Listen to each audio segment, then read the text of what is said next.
and welcome to episode 207 of the DayZ podcast. My fucking God, Archie. Wow. What's up? What's up, boys? Can you hear me? Yeah. What's going on? I've just got to make you big screen, bro. My fucking, that is epic. Hey, look, I'm Chris Hemsworth from Furiosa. Lady and gentlemen, right? He looks just like him. Oh my God, mate. Are we live? We are. We are live, mate. We are live. Hey, the globalists are seeding the clouds with iodine. Everybody go look it up right now on DuckDuckGo. I'm kidding. You Mate, you really dressed up for the lockdown Belozersk. I got the britches too, dude. Oh wow. I like streaming with naked from the waist down. You know, I was just about to say that does lead to question marks as to what he's wearing from the waist down. Oh, you'll hear my nuts coming up off the leather Secret Labs chair. By the way, DayZ podcast. Get the merch. Repping the merch. How did you do that? Was this like I put the hoodie on the chair so my cats would stop scratching it? You know, because if I put them outside, the Haitians will eat them. And we're demonetized. That's a record. That's a record. Ed Sheeran just let himself go. Love it, Scale Speeder. Love it. Oh, hey, put a picture of you up here, Scale Speeder. Let me at him. Oh, guys. So, Archie, tell us about your server, mate. Lockdown Belozersk. Let me move this over here so I see. Okay, because I'm a little delayed. Lockdown Belozersk. If you want to jump in the Discord, feel free to show it off. I don't want you to blow your computer up. We got to do a fundraiser and get Boydie a new PSU, guys.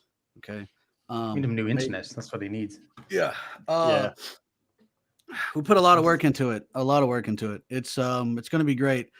Once all the Sakhal hype dies down, which is going to take a while, hopefully. It's bought us a couple extra months, I think. It'll be something new for everybody to jump on. But yeah, I'm putting a lot of love into it. I want to launch it. I'm tired of launching things prematurely, so I want to make sure, especially with all the money we've spent, we're already at like $1,500 just in custom assets.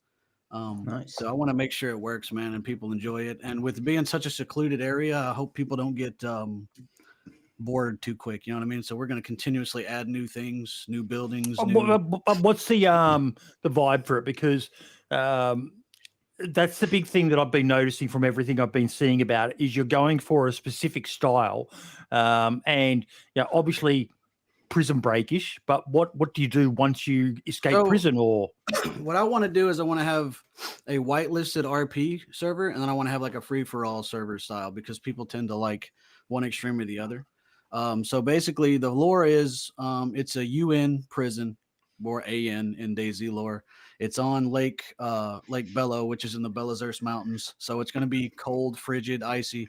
I can neither confirm or deny whether there's going to be anything on any other island other than the prison island. But the prison is so palatial with so many different facilities and stuff in it that people will basically be able to, have their own little designated area where they can control. So it's kind of it's playing off the faction styles of DayZ, plus it's got its own sort of base building that we're working on. So there'll be an economy based around resources like cigarettes and toilet paper, just like a real prison. And I even got little mop heads, like you can take the head off the mop, and the lady boys can wear it as a wig, So it's gonna be great, dude. I'm trying to go all out.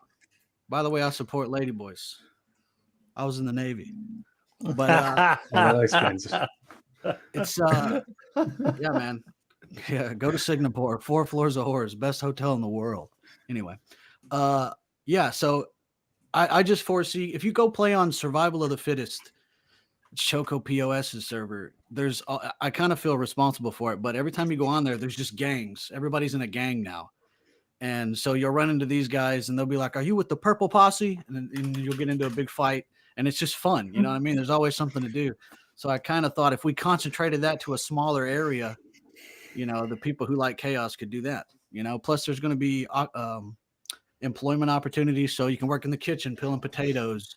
You can work in laundry, washing soiled linens. You can work in the boiler room, busting coal and throwing it in the boiler, because the boilers are going to have pipes that run out to all the cell blocks that heat them. So, I mean, we're going all out, dude. That actually sounds really interesting, mate. It really genuinely does. But what about outside of the prison? Is there going to be stuff out there? So that's a big surprise. We haven't decided whether we want to talk about it yet. I Okay. don't, because I mean, they don't know. The lore is that the prisoners inside don't know what's going on outside, right? Because they're so secluded. And we're toiling around with the idea of having the AI or the guards be AI, because every single time I've done a sort of play test where the guards are actual players, they always tend to abuse their power and make it not fun for everyone else. So I don't know. Maybe we'll try it both ways, but I'll let you run around on it if you want. I should have let you do it before. I've just been so busy. AI would be kind of cool. The AI, like expansions AI, for example, just kind of seems to be keep getting better and better. I think it's autonomous now as well. It even like speaks to you in stuff. Yes, God, you it's can crazy. and you can assign AI to the dogs, so you can have the dogs patrolling with the guards, right? That's And good. we thought if we have the AI just kind of keep everybody cordoned off. Is that the word? Yeah. Sorry, I had like 6 cups of coffee. If we do that and we give them rubber slugs in their shotguns, if there ends up being a fight breaking out or somebody goes in a restricted area, they don't die. They just get knocked out, right? But so say there's a big fight in the yard because this gang wants to raid this gang's cell house and take all their toilet paper and cigarettes. The guards will start shooting. So you could go over here to the greenhouse, the nursery, distract the guards, and then run over here and start your little ruckus. You know what I mean? Do whatever. I'm just trying to create a playground for people that uses the DayZ tools, but is not literally, but figuratively, that is different from what we have now. There's not going to be any infected. Are you taking inspiration from things like, I just Googled it because I couldn't remember the name of it, but the Stanford prison experiment or anything that's like kind of that? what it turns into when you use real people as the guards, and then they just make it sort of becomes this rigid fascistic structure, and it's just not fun. I've taken part in those events before, and there's by the way, yeah, in real life, yeah. Hey, listen, we ran that shit when I was in there, but anyway, so for example, like if you're a shithead, you don't get banned from the server and you just can't play for 24 hours. Your character has to stay in segregated housing and solitary for 24 hours, and you can't get out. Right?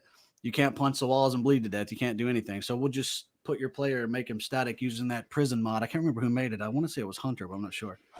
But we figured out a way to use that to place those people in solitary. So we've got a lot of solitary housing stacked up. All the stuff's in the Discord board if you want to check it out. I think I invited both of you in there. Yeah, I'm in there, mate. I've been keeping a close eye on what is being shared. Well, not a close eye, but I've been keeping an eye on it because there's been so much happening the last couple of weeks with Sakhal on that. But it's fascinating to watch because it's great to see someone not just doing a rinse and repeat of other more generic ideas, PvP, clan focus servers, or hardcore survival or something like that, but an actual and you're developing mods for it, and it's fascinating to watch. Yeah, I shared a link in chat for anyone who's interested in what Archie and I were talking about with the Stanford prison experiment. Very fascinating thing from history, but there's a lot of stuff that when you put you kind of do see it in a DayZ server in general, but locking everyone into a structure in close proximity is going to be fascinating to actually see. I'm genuinely interested. What do you think of this, Mark? The content creator side of you. Yeah, it'll be interesting. I like the way you're giving people options, right? Having an RP and then having an all-out just PvP one, we'll say, for example, right? So you can have the best of both. I think the RP one could be quite good. I can't really come too much on RP because I've never done it in DayZ, but some people can usually make up. Yeah, so if there's constant updates and stuff like that, it always kind of stays fresh, then it should work out well. That's interesting coming from the Irishmen because they've naturally been oppressed in their homeland for a long time. But anyway, yeah, thank you. Yeah. Yeah, we want to give people plenty of things to do to keep them busy. So say they get bored working in the nursery, they can go work at the tool shop. Or my wife, SpouseBot, she had the idea to have license plate factory because in America, a lot of the prisons make chairs and license plates. So now I've got a commissioned a mod that's animated that'll press license plates, and it's the same ones on the cars in the game, so that we're not, getting anyone's actual license plate. And then you take those and so say, for example, you work in the kitchen, you'll go to a sack that infinitely spawns potatoes that everybody knows Dave did for us. Shout out. Because it's really hard to find modders, by the way, that are reputable and not going to scam you. So. That's something that we've been noticing. I think we talked about it the other week, and I put a thing in the Discord. Just be careful, folks. Like I'm getting myself, I don't know what's happening. Devil's Knock is keeping an eye on it. A lot of them appear to be associated with 5M stuff as well in their past, which is another area that's rife with that sort of stuff. But if you're getting someone approaching you unsolicited, especially, just exercise due caution. Reach out to one of us. Ask someone. Post up. I think we talked about it. Check to see what mutual discords they have. Most of them aren't even smart enough to think to join, at a bare minimum, the DayZ server, let alone the Infusion Modders server. But there's a lot of people out there who are just looking to scam, which is very unfortunate. Very unfortunate. As I posted on DayZ Modders or Infusion Modders, which I think they took the looking for work section down, but as soon as I posted on it, within the next 3 days, I swear to God, I had 25 random bot accounts asking me for money up front to do the mods. And, I learned my lesson with the Nitro link. So, I mean, it's the same when you post like a tweet on Twitter going, "Hey, I need a thumbnail artist." Next minute, you get 50 botted even if replies you out don't of post nowhere. it, as soon as they see you're a content creator, it's like, how would you like an animation? I can make those myself, bro. I've got After Effects, but thank you. Yeah. But no, I'm excited to see where this one goes, Archie, because it's such a novel idea, something a bit different to break up the monotony, and it comes back to that whole thing of people who say they're getting bored with DayZ. I always say, look, sometimes you just need to take a break and try something different. It can help give you inspiration. Like my time playing Rust gave me some ideas, but DayZ is just this open sandbox that. If you've got the creativity, if you know the right people, and Aussie is excited for a Prison Island server interesting. Yeah, fucking enjoy it. That's good. That's right, boys. Hell hydration. Light them up. Ask them about the snowmobiles. Yeah, that was funny. Oh, mate, how good was it seeing Dean Hall streaming DayZ? It was hilarious. Absolutely hilarious. Like apparently Marks was in there earlier on in his stream. I was in there later. Archie was in there spamming shit about fucking snowmobiles again. It was we had the whole squad. Look, we take over, chats. I don't care. The Tabernacle takes over. That's what we're here for. Ain't that right, boys? But yeah, it's I will say this, back to your point a second ago, when people getting bored with DayZ. I've been putting out videos on my burner channel, Rated Archie. And people don't realize that there's an alternate play style for DayZ. You don't have to play low and slow and survive and all that. Like if you go on certain servers where it's just chaos, it's nonstop interaction, it's nonstop content. It's not fake and forced and scripted. It's all random. And that's what makes it so fun. And so by seeing all these comments in my videos, like, oh man, I didn't know people played DayZ like this. The chaos is palpable. It's almost overwhelming. Where do I find this? I was thinking, man, there's an entire untapped market for constant fun and forced interactions because it's on the Molsk. Everyone spawns in one of 4 or 5 places, and there's always something going on right at the spawn, which might not be everybody's cup of coffee. But I got like 8,000 hours on DayZ. PvP stopped being fun like 4 years ago for me because I know everybody's next move now. There's no sport in it, and that's not a flex. I'm just saying. Everyone has more hours in DayZ than me. It's crazy. Well, if you can look it up. Most people just lie. If you want to play a PvP game, a pure PvP game that's down to your shooting, there's much better games for it. CS:GO, PUBG, and even Arma. Built around the shooting mechanic, like all those games are. It's built around survival, which is why it's so funny that people cheat on a survival game. But it's crazy, bro. But yeah, so I thought let's concentrate all that angst and energy and excitement into one spot.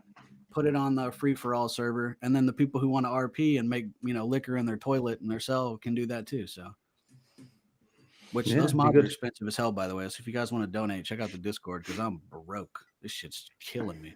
This and my crippling cocaine addiction. Just like I gotta figure something out. Oh, you're not bankrupt, yet. It's insane. So I got a wife. She works. I'm a disabled vet. I get money. Prison wallets, are they going to be a thing? We are working on that. It's called the Keister basket.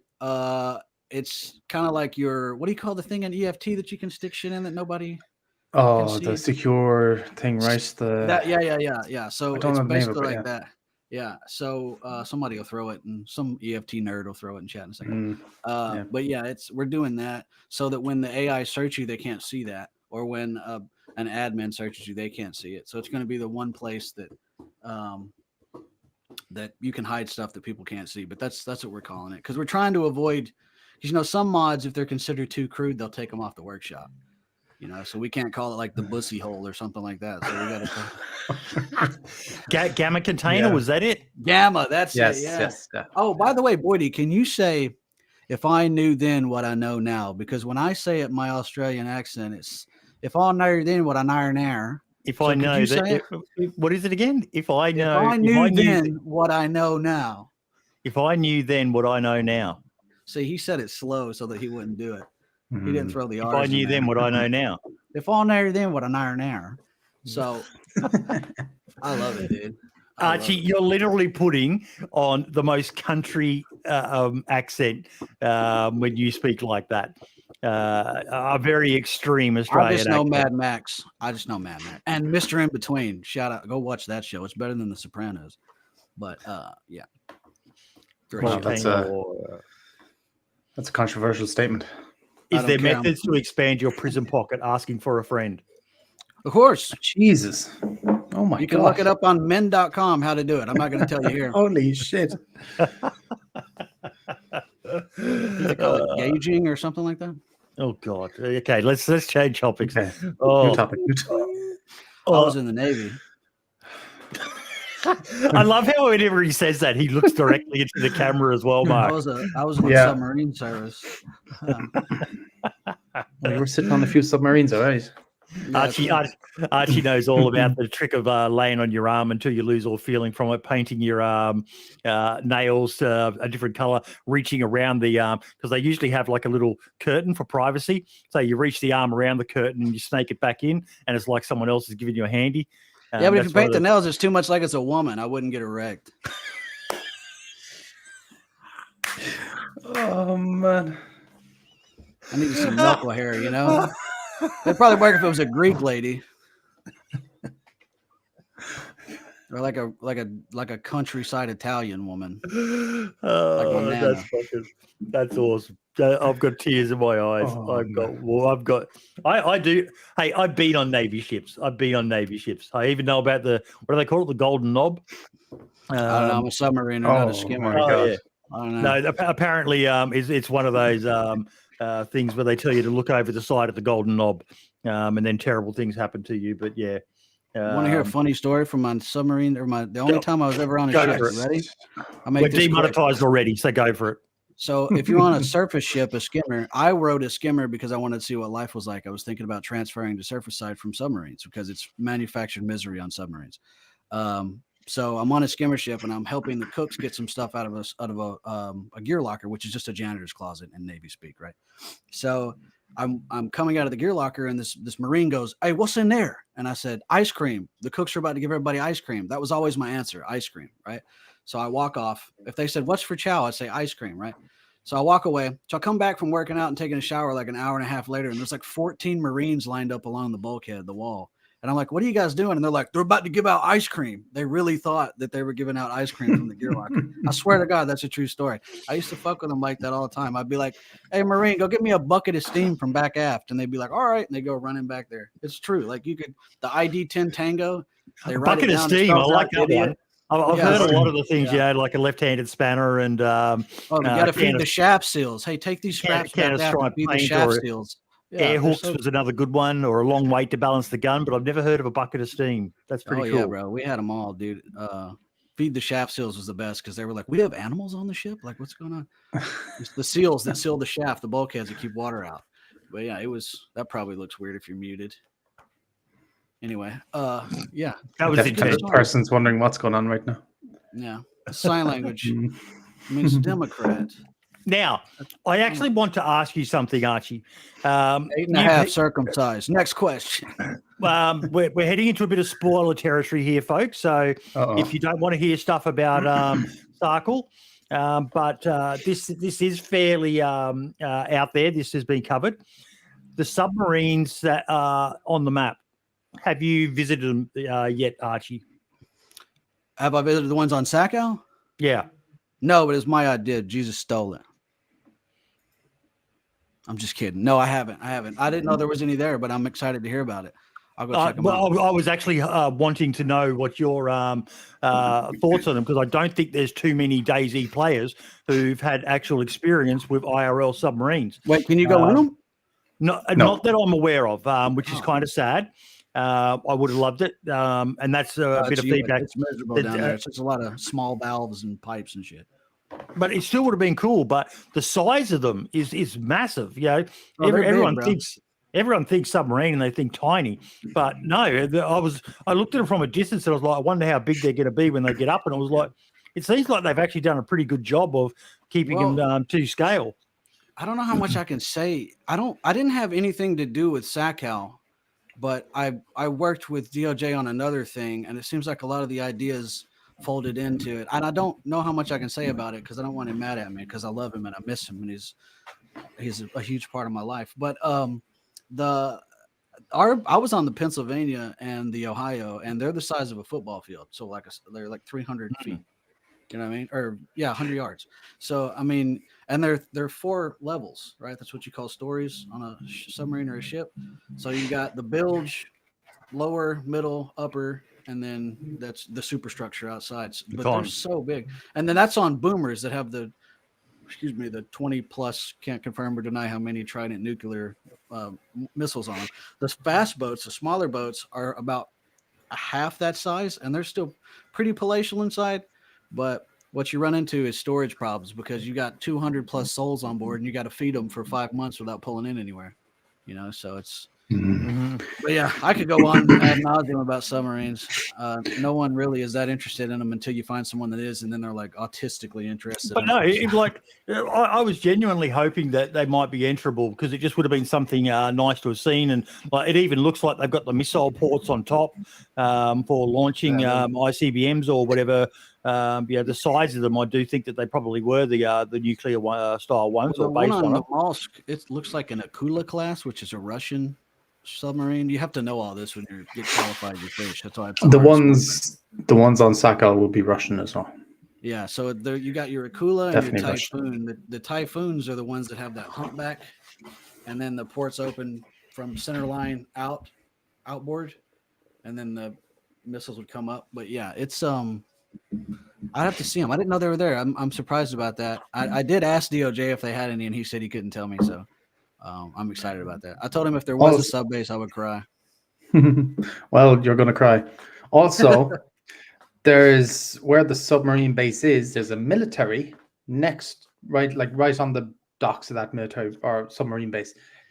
Go into the HQ and search all the tables in that building. That's all I'm going to say. You'll find a little Easter egg in that HQ building next to the submarine base. I know what I'm doing. But just go in there and search all the tables. So where is it on the map? Well, maybe you got to tell me. On the eastern side of the map, possibly. Hang on, checking the map. In the lower. Because I saw the dry dock. And it has a case on, and it looks realistic. That's right there in that town where you spawn. It's in the military. Sorry, yeah, it's on the military island, on the eastern side of the military island. So it's on its own island. The little peninsula. What's his name? Wobo was calling Italy. In the little leg there. Yeah. I've been all over that, but I haven't. I kept getting heavy metal sickness because Boydie told me it was safe to drink from pots. It is. A bit wireless. No, he came in my stream and said you can boil the snow and drink it. He lied to me. No, not the snow. That's what you said in the stream. Guys, tell him. You guys were there. Oh, maybe I was trying to get you back for the fucking snowmobile comment. Snowmobiles are real. Just because you haven't found one doesn't mean they're not real. Look, I didn't know about submarines. Tell him, Marks. But yeah, but what Digital Hi-Fi Media just said in chat there is apparently correct. Vitamins still the most OP thing to have in the game. You would think it would be charcoal tablets. You would think so as well, but I think they probably got some sort of sponsorship deal going with Alex Jones. Super Male Vitality vitamins or something is the ones that are in the game, and they cure everything. Keep that sponsorship. Take down the elites. Moloch the all gods got to go. And anyway, listen, hire me as a consultant. Okay, I know all this stuff. Give me $50 a month. That'll pay for. I don't think the history of Kamchatka Peninsula has anything like that. B, what you're saying in chat there, as cool as it would be, I don't think in such a cold, frigid, fucking terrible landscape, many people were feeling the need to build a castle to protect it. You know what? I'm so happy there's no castles on this map. I am sick to death of every DayZ map having castles. Well, also you live in Ireland and there's like a billion castles. There's a castle every half mile. Yes, that also is true. Well, you don't now, but you did. Now you live in Czech where there's more castles. The Yeah, funniest thing about Europe, I know this is random and I'm tangential and borderline mentally retarded, but when you go to Europe, there's something you don't see in America. There'll be like a 500-year-old building right next to a 30-year-old building with a McDonald's in it. And then on the other side of that is a 600-year-old building. It's like there's all this amalgamation of these different, time periods. It's pretty cool. You don't see that over here. Everything gets blown away by hurricanes. But yeah, I want to go back to it. Dean Hall playing DayZ. How cool. So apparently he said he hadn't played in 9 years. I don't remember if he said that to me in the interview, but yeah, it was hilarious watching him play and struggling with game mechanics that some of them have changed, obviously. But for me, it was so fascinating watching a game dev who, it works on this sort of stuff. And he was discussing some of the game mechanics, like, being able to place things where you want and positional placement, I think he called it. But struggling with some of the other mechanics in the game. It was fascinating to watch. Yeah, it was great. Someone said there's a snowmobile. I've missed the snowmobile. I've just died. I was dying, bro. We had him going for so long. I was like, you need that radiator for the snowmobile. Grab that radiator. We need it for the snowmobile. Anyway, it was good. It was honestly, though, that brings me into something that I tried to tell Marks, and he totally dismissed me, and he actually called me stupid. I think it's so unbalanced on the coast on Sakhal, and I think it's going to lead to a lot of grief for the team when the casuals on console get a hold of it, because as Marks knows just as much as I do, because we've made guides. Every single food guide I make, how to find food or whatever, half the comments are, "This game sucks. It's too hard. I refunded it." Right. And I'm just sitting here thinking, man, it doesn't really make sense that you spawn in a t-shirt and capris. Now, you guys know me. I'm famously obsequious to the dev team. All right. I'm always kissing their ass. But I got to critique them on that. I think it doesn't make sense that you spawn in capris and a t-shirt on a frigid fucking archipelago. All right. That's not a dig at anybody. Maybe the official build would be different, but it's just, yes, you spawn with a knife. That makes it a little bit easier, but all your stuff is almost, it's damaged or badly damaged right away.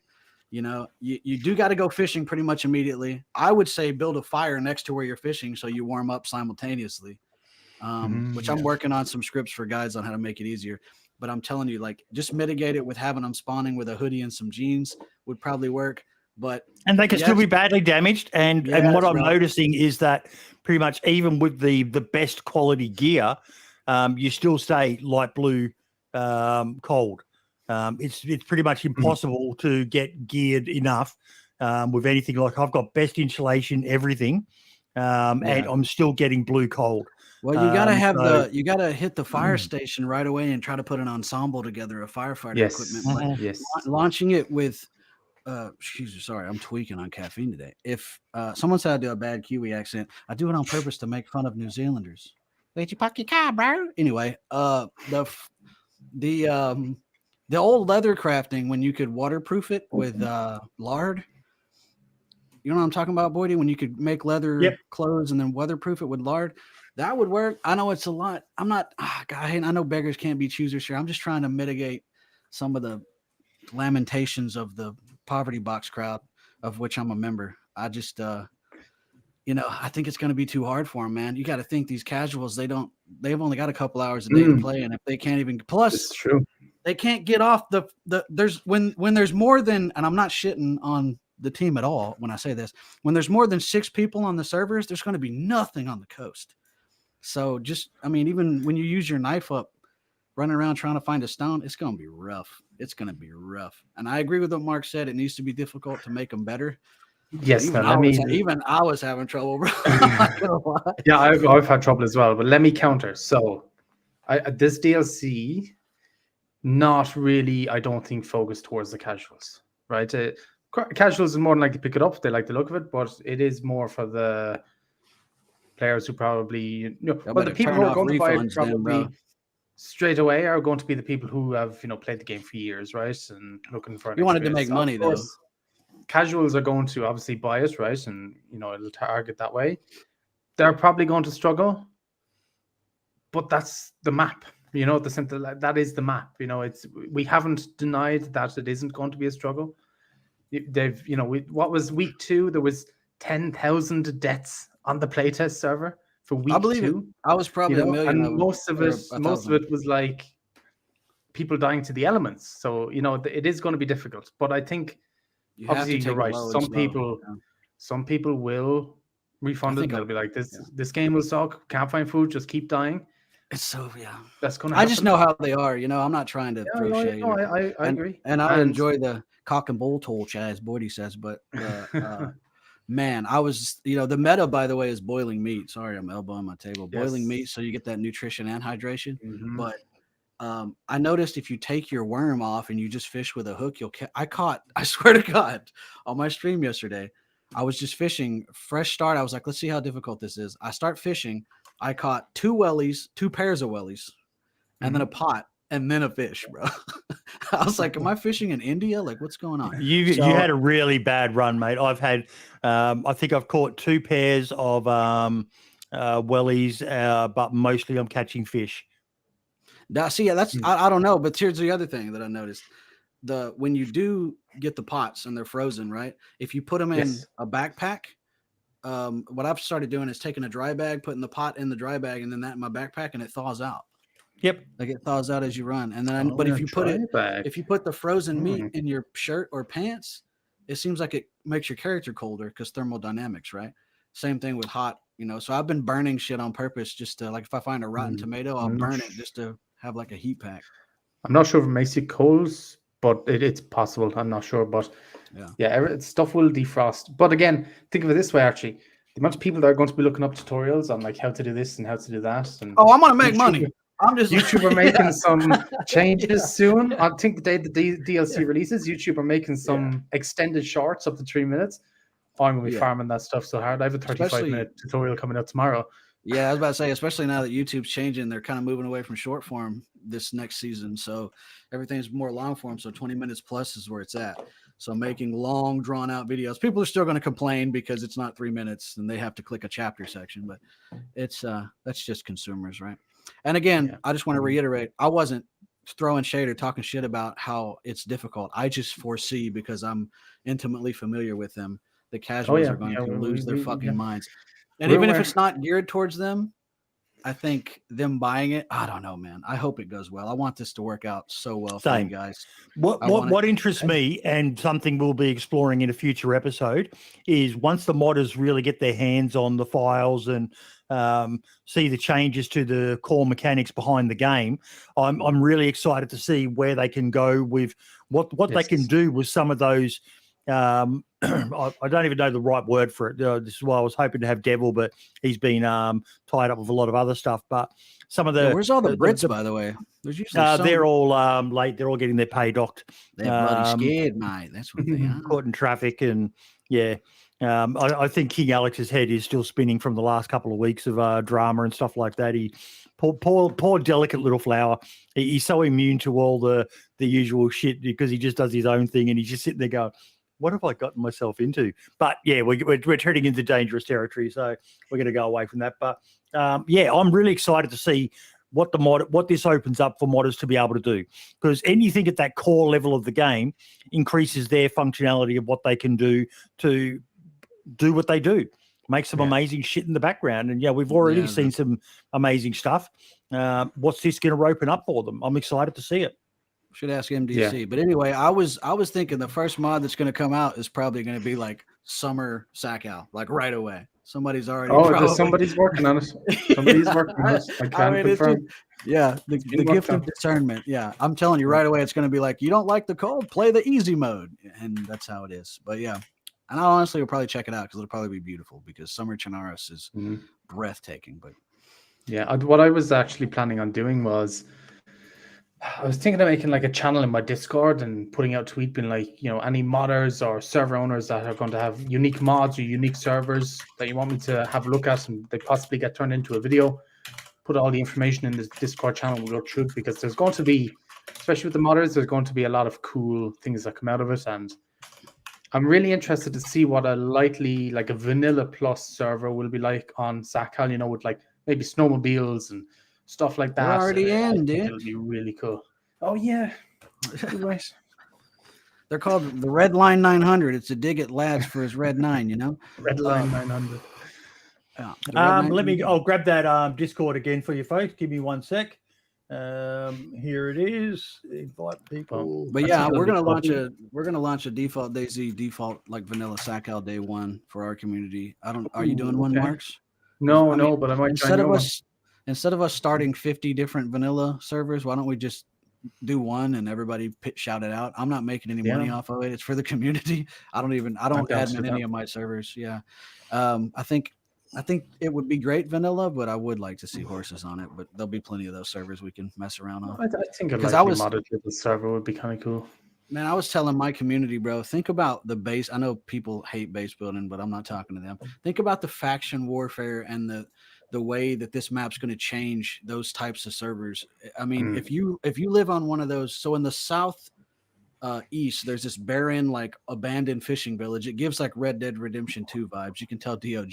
Yes. But DOJ, sorry. But the if you had a base there, right, and you were encamped there, and you would have to leave out from boats, go all the way, say, to attack some faction on one of the northern islands. You make landfall on those islands and die. You're stuck back on the mainland. Now you got to figure out how to get all the way back to your base. So you got to get. And you ain't swimming. Have somebody come get you. Yeah, no, we tried that. We made it to 2 islands and died.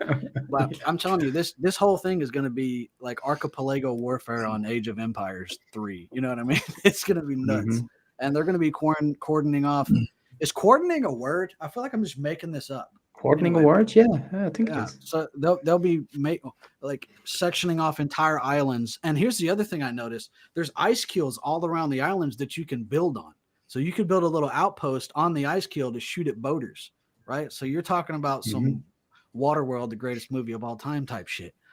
But it's going to be... I don't... As far as I know, we did mention for release, base building on the ice sheets, I think, is disabled due to some bug or something that's happening. But it will be enabled, so you will be able to build anywhere on those ice sheets. Well, I'm turning those limitations off instantly. It's going to be crazy. So... Now, it's really cool stuff. Before we talk some more about it, I need to showcase our exclusive limited edition, not limited. I'm just going to leave them up there because I love the meme value of it. Merch item that we are now selling. Feedback trackers for nerds. Oh no. You got to go on Fiverr and pay somebody to draw Mark's cartoon face on there. Oops, sorry. Logging feedback on the tracker is a thankless job. One only a certain special heroic type of gamer can ever aspire to be. They possess what do those Frenchies say, Dance of Jesus? Je ne sais quoi.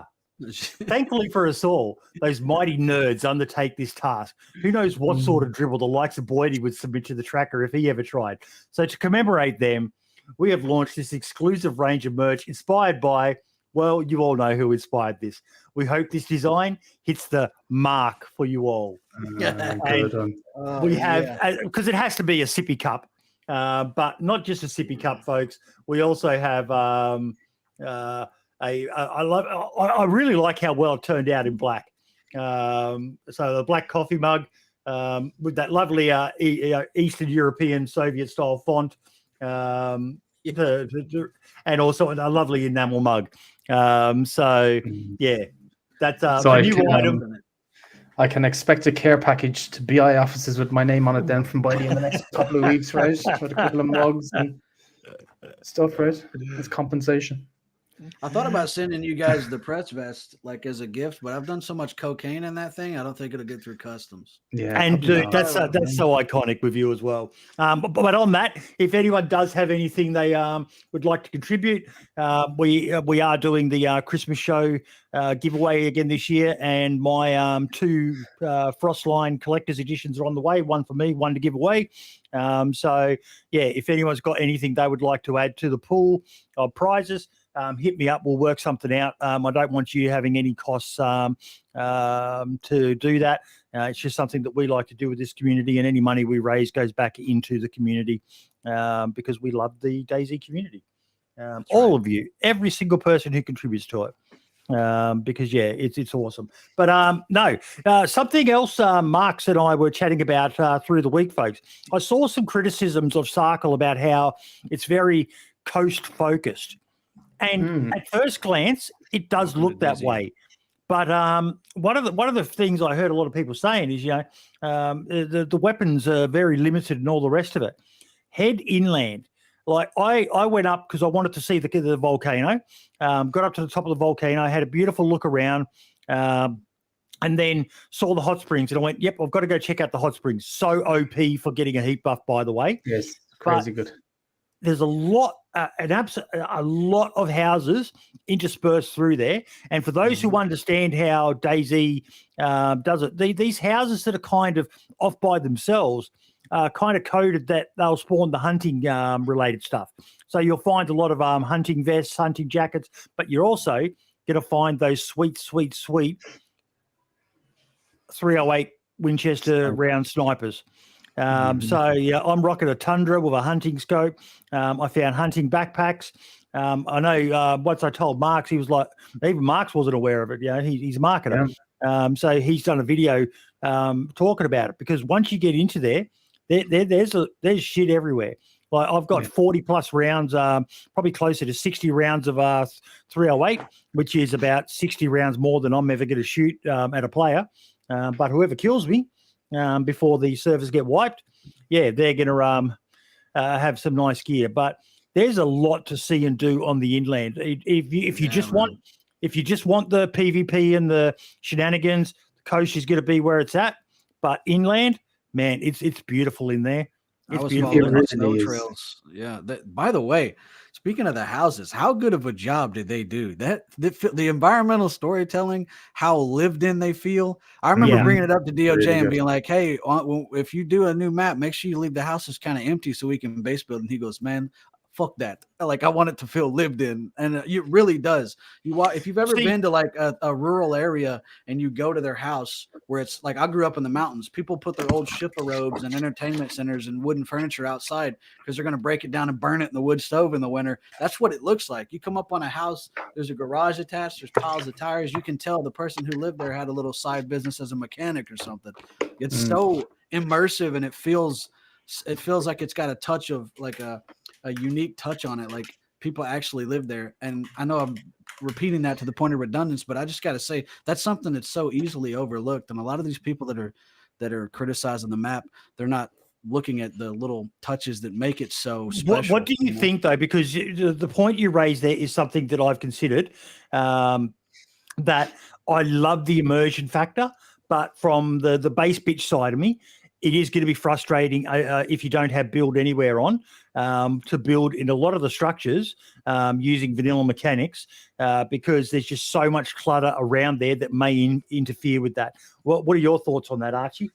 I'll tell you, because I'm a base builder, base raider too. I touched on this the other day on the stream, and I keep my stream very clandestine and small. So if I'm not shouting it out at all. I like it where it's at. Anytime it gets big, we get banned. So I think what they need to do is stop calling it base building and start calling it barricading, because that's what it is. And if you just create a new system that is more focused on barricading with the similar things that they have now with watchtowers, walls, right, gates. But if you focus on barricading, then they can't compare it to base building on other games, which is what everyone likes to do, because it's not base building. Technically, it's barricading, right? So if I go in a home, I want to barricade the door. I want to build a frame out of door, like More Doors was a mod, and even More Doors. They were excellent.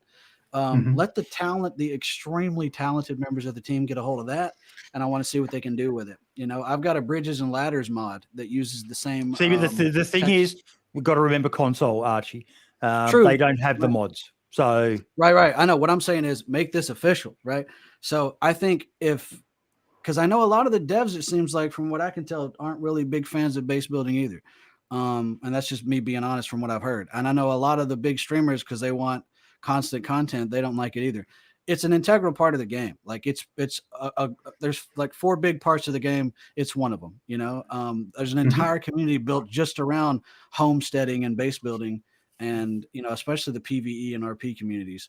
So I think I honestly feel like move away from the term base building and focusing on base building like you see with games like Ark and Rust and stuff like that, and just focus more on barricading, because at the end of the day, that's what we got right now anyway.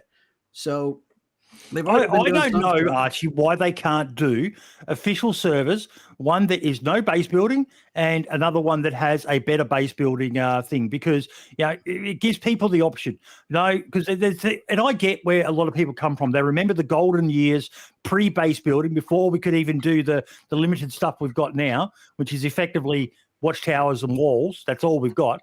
But it used to be stashes. Out in the woods, and trying to find a sticky place to stash a barrel, and there was no base building. But everyone just cheated. They just chopped a tree down and put the barrel there, and then let the tree come back after server reset. I mean, I remember what you're talking about, because there's no feeling like running through the woods by Northwest and finding a fucking tent pitched and just knowing you're about to hit gold. You know, I remember. Yeah, the reason they don't do that is because with DayZ, it's the tagline is "This is your story," right? You can do whatever you want. So if you, especially on the official servers, if you suddenly restrict that from somebody, defeats the purpose of the kind of tagline of the game, right? So they have it there. If you want the base build, you can. If you don't, you don't have to. Personally, I'll say that I'm not a fan of the base building in the game. I don't do it. I will stash myself. It's mainly I play solo, so it's just not worth it. Stashing is just more OP, or you make those bushcraft tents, shelters, and you shelters, and you put them in a woodland somewhere. You got to have shelters anyway. It's a survival game. That's the rules of survival, right? Yeah. 3 hours without shelter, 3 minutes without air, 3 minutes in cold water, and 3 days without water. So it's I mean, it's integral. A lot of people say it's a survival game. I'm supposed to survive, bro. It's a post-apocalyptic grid down simulator. When the grid goes down, you're not going to live in the woods under a tree, bro. You're going to get eaten. So it's like, and also, there's a lot of people who don't play DayZ just because those mechanics are so dated. At least we have them. That's the way I look at it. Because I mean, we played DayZ before there was anything. When you just had to, like we said, cut a tree down and hide a barrel and hope nobody found it. So I don't know. Yeah, sorry, go ahead, Ash. I was going to say, I think there's not anyone really speaking up for the base building and base raiding and faction style gamers out there that are part of DayZ and the community. Sorry, the community members. There's really no one you ever hear coming on anything and talking and speaking out for the people who like to base build and base raid. I feel like I'm the only person, because anytime you go on a stream, they're adamantly against it. But that's their own stubbornness and them wanting content. Yes, that's what it comes down to. Doing base building is so hard as a streamer. Like even with Rust, the biggest Rust content creators are generally all YouTubers, because they can just record their gameplay and then upload the videos. To stream bases, like I've seen Minder and Taupe even try it. It's fucking hard. Because it's a bit boring doing the base pitch stuff, sorting inventory and building walls and all the rest of it. But there's a way to mitigate slower that content too, can be completely. Well, they're just going to bot anyway. But there's a way to mitigate it being boring with base building. Give them something to do in the base. Let them capture chickens. Let them raise pigs. No, even a lot of people still find that boring to watch. I mean, they would, right? No. You see streamers all the time, and someone will be in the chat going, days to die. When are you going to kill someone? When are you going to kill someone? Yeah, the streams are a lot of people go into streams just to watch action, right? So go watch EFT. I don't know what to tell you. This ain't an action game. Yeah, no, I agree. I like the base building side of it. Sometimes it's nice to just kind of sit there and just build a base for 5 hours. Something relaxing about it. It is. There's definitely a market for it when you're. I think I was making an argument that wasn't there, and that's my bad. I was a little straw man. I thought you were talking about it was boring to base build. But No. People find it. Yeah. People watch the base, especially I live. misunderstood. Recording, Sorry, I had a cat meowing, and I you was can about edit to blow out a you vessel. can edit out the other stuff. You know what I mean? But no, I would love to see more fortifications of existing structures. And I do agree, the improvised shelters, other than the fact that 2 of them stick out like dog's balls, the only good one is the easiest one to make. The one with the sticks. That thing is so overpowered if you can stash it well enough. It goes really well on the moles. Some areas of the moles could literally, you can run on top of them. Even Livonia a bit. You can literally run onto them and go, what the hell? And then you look down and you're like, before, oh, there's a shelter. I was in a firefight over by Tricresta, I think people call it now. And I was skulking around in the trees, dying of thirst. And then I hit tab to check my thirst because I play without the HUD on. And I was standing so close to a shelter, there was a water bottle in it. I was like, oh, shit. I'm in the middle of the West, in the middle of nowhere. And I ran right up on a shelter. So, yeah. But no, I would love to see more. And I do agree that it does feel like the devs don't really want to do anything with it. But who knows? They're notorious for playing their cards close to their chest. So, we could get a big update sometime soon. Who knows? And I'm not saying that based on anything. They're funny like that. They do stuff we don't expect and don't do the stuff we do expect. So, yeah. I'm happy with what's going on. I mean, there's something. Yeah. Also, people have to look outside themselves. I know. When the medieval armor came out and the carnival mask, people were like, "This is fucking stupid. Who's this for?" Meanwhile, they've not put an RP or update out in forever. The RP community finally gets one, and everybody else is mad about it because it's not their turn. You know what I mean? Yeah, people hated that when I think it was when the armor came in. Like I was in a reaction stream to the dev live stream, and like my comments started fighting, like the chat started fighting with each other because I was like, Jesus Christ, it's just an update. Relax. Everybody overlooked the fact that now we have leg armor. Now we have a script for leg armor, And I mean, what could they do with that? And face armor. Like you could put bulletproof mask in the game like they did with Payday. There's so many opportunities that come out of that. People just have a superficial surface level understanding of everything and they knee jerk. I can't stand it. That's why I became so misanthropic. I don't even go out. I just DoorDash my food now. Look at me. How good would it be if on official, because I know Helkiana's got her cool igloo mod, but if you're on official, you could build igloos. Yeah, I mean, especially on Sakhal, that'd be dope. Idea. Or some kind of yurt or some. I mean, there's another thing. I'm sorry, I feel like we're being ungrateful because we're saying they could have this, they could have this, and no. We're critiquing, mate. We're critiquing. Yeah. We're doing it in a balanced sort of method. You could do bigger shelter styles made out of sticks, like a yurt. I know you know what a yurt is, right, Boydie? I mean, you did like survival training, so yurts, bigger teepees, like bigger survival structures. But at that point, you might as well just make fucking log cabins. You know what I mean? But there's a lot that could be done. I think we got plenty. I just think they should overhaul barricading a little bit, and that would mitigate a lot of because I'm trying to proactively mitigate the complaints and the critiques. Again, I think the way I've said it publicly is that they don't need to necessarily redo base building from the ground up. Just tweak what's there. Absolutely. Yeah. Right. Or make a smaller. Honestly, you could do so much with just a door that fits the doors in the houses. Yep. But yeah, a slight rejig of some of the fence sizes so that they fit better into some of the gates and so on of some of the existing structures. A way to lock them off a bit better because if you don't have build anywhere on, you can only layer one wall unless you build a watchtower. And the watchtower, just due to its sheer size, is difficult to place in some structures that aren't massive. So there's so many options there. But ultimately, I would really love to see just some window fortifications, a door, and maybe a few other ways to store items. There's some really nice little basic items. It doesn't need to be overly complicated stuff, but just making a simple wooden gun rack. Some of those sorts of things would be awesome. I have a mod that I made that has crockery storage for pots and pans. There's a gun rack storage that you put ammo cans and protector cases on the top. I mean, that and it all fits the DayZ universe. I need to make all that public. I got to dig those out and make them public because I have do you remember Mark's those stick trap mod that I made?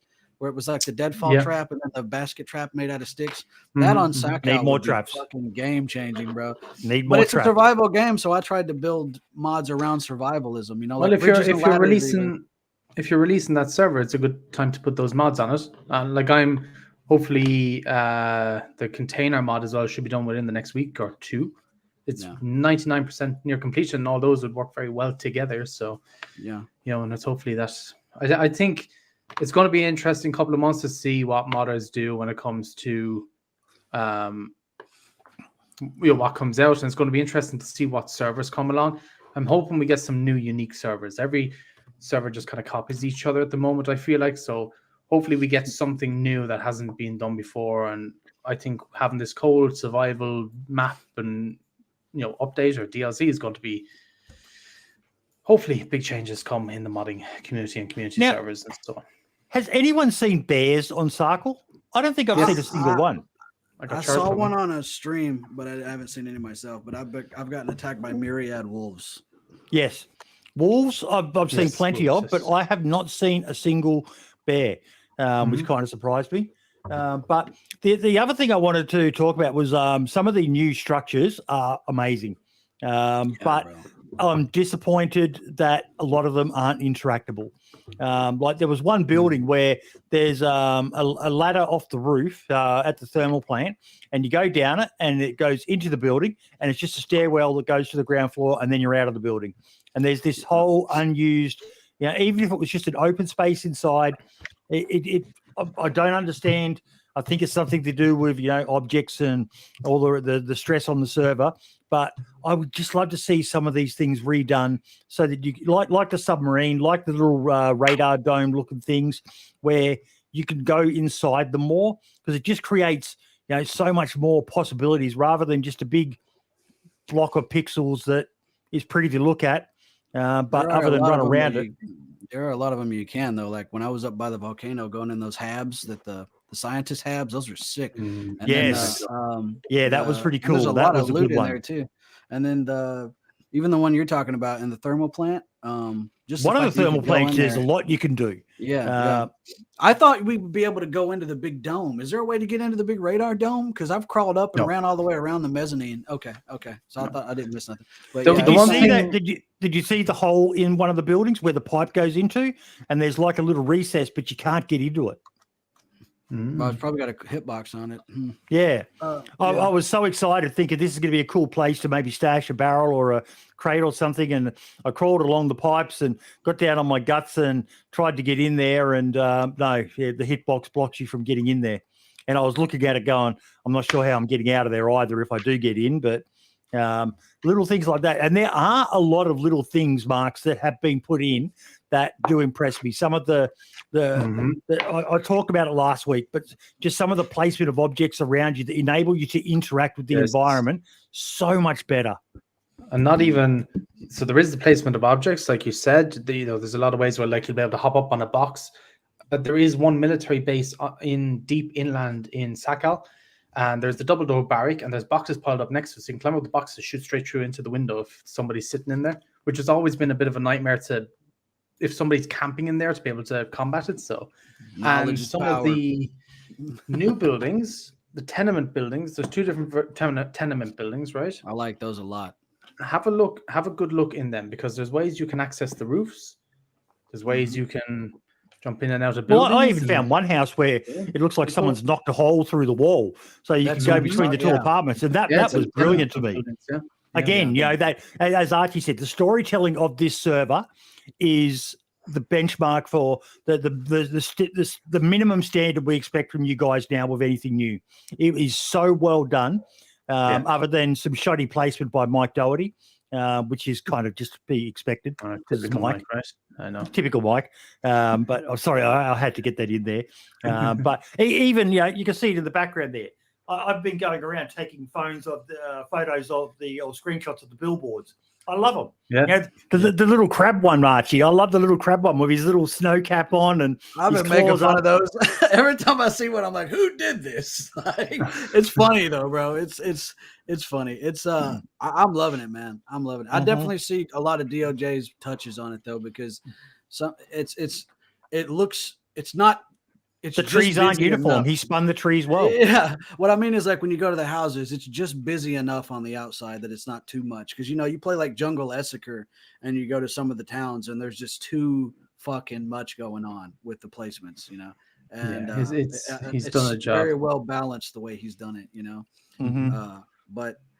And again, I'm not just saying that because he's my buddy. I really think it looks great. And I know a lot of people, chat was telling me yesterday, a lot of people are complaining about the map, how modded maps look better.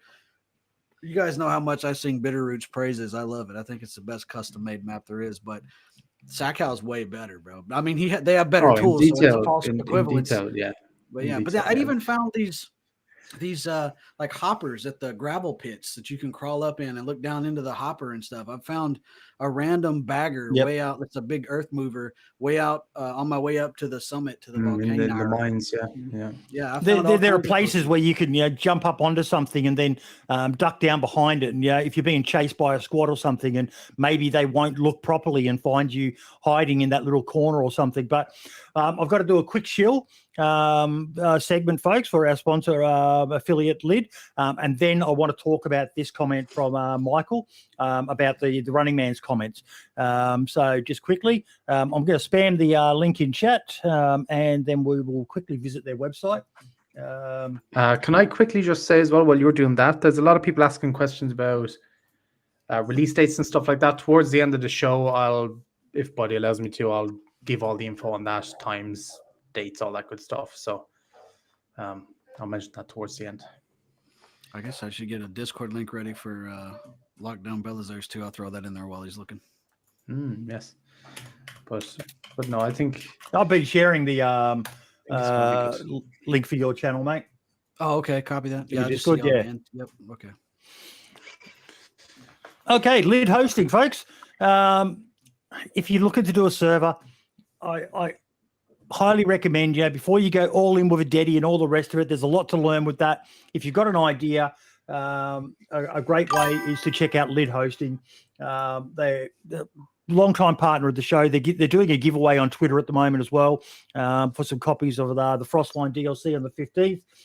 But €64 a month. They're based in the EU. They've got a money-back guarantee. I can't recommend the guy enough, folks. So the link is in the chat.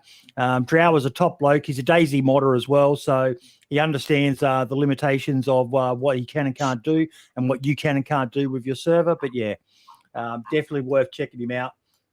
There's the stats of the server. They're on the shared ones. He doesn't do deadies, so it's a great way to just dip your toes in before going full on and getting yourself a deady, which can be a lot of work if you don't know what you're doing, can't it, Archie?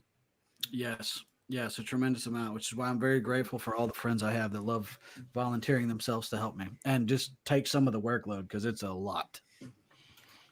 Now, I don't agree with what the Running Man said, and I'm going to explain why. Initially, when you first spawn in, you're going to be doing a lot of fires to stop yourself from being dark blue and freezing. And also, you're more than likely going to be fishing. As someone reminded me last week, you can make wood hooks, which I wasn't aware of for some reason. Even being a survival autist like I am, I wasn't aware of that. They're new. They just came in with 126. So there you go. There you go. That's why I didn't know. You can also do it from bones. So if you get lucky and there's a couple of goats, they seem to be the only domesticated animal I've seen so far. There may be others, but yeah. The bones spawn in greenhouses for some reason. I'm assuming bone meal, but also you can find feathers on trucks. Yes, feathers spawn in, and you can find the other hooks on Zeds. So if you're killing Zeds, make sure to check their inventory. They do spawn quite frequently. And if you're lucky, they added in a new hook. I can't remember the proper name of it. The jig. In 126 with the jig. That's it. I have caught one of them while fishing. Can't say that here, but yeah. So pick that up, and that's like the best one you can find as a jig. Wait, and I found it while fishing. I caught it while fishing, yes. So it was really rare. Plus, it happened. Soda can tab fishing hook is what we need. That'd be a cool little bit of realism. There you go, modders. Yeah. That'd be one to add. But as you progress and you start to improve your character, the only time I'm lighting fires now is when I'm cooking. Provided you keep your character healthy and you pay attention to those stats. And I understand, again, this comes back to the way people play the game. For those who like the survival side of it, who are going to take the time to, I'm running low on food. I'm just going to stop. I'm going to do some fishing, or I can hear a reindeer. I'm going to go kill it, and then making sure you're stocked up. But provided you keep your hydration up and your food up, and you've got so that ODK, I think is the name of the camp. Is very, very good, best insulation. You can get the firefighters gear like Archie said early on as well, which whilst you get a stamina hit, it's probably the best gear because it's also water resistant. If you go for a swim, it's going to get damp, but even in snow, you just don't get wet with that stuff on. So there are ways to mitigate it, and I think it'd be doing a genuine disservice to the official version of the game to make it easier.